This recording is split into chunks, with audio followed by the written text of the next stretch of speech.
Paradajková polievka. Takže potrebuješ lúpané paradajky, takéto v konzerve.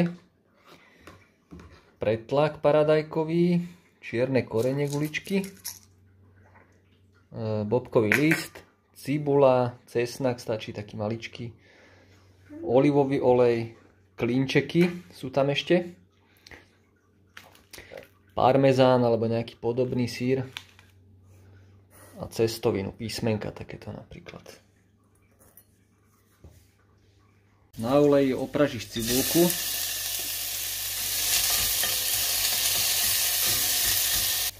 Keď máš cibulku do zlatova, dáš cesnak.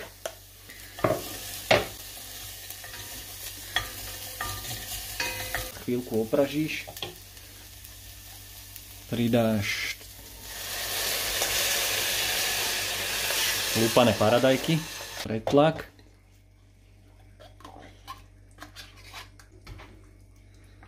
Doleješ vodu.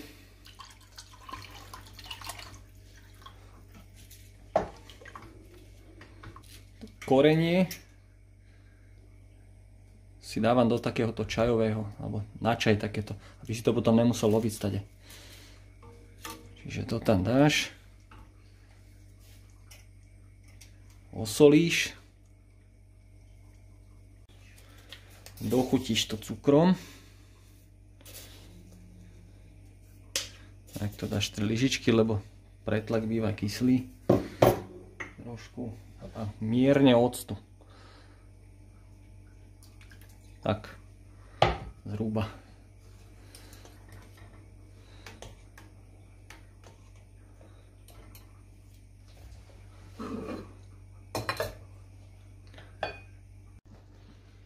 Tak zhruba 10 minút povaríš.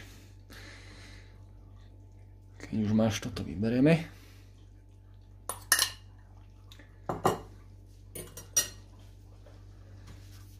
A rozmixuješ to.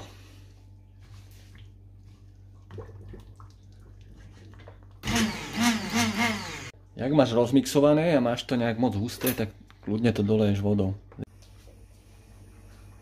Písmenka. A dáš ich do toho variť. Polievku odstavíš, nasypeš bazálku a necháš zapariť. Ja si tam nastruhám ešte takto korenička, čili.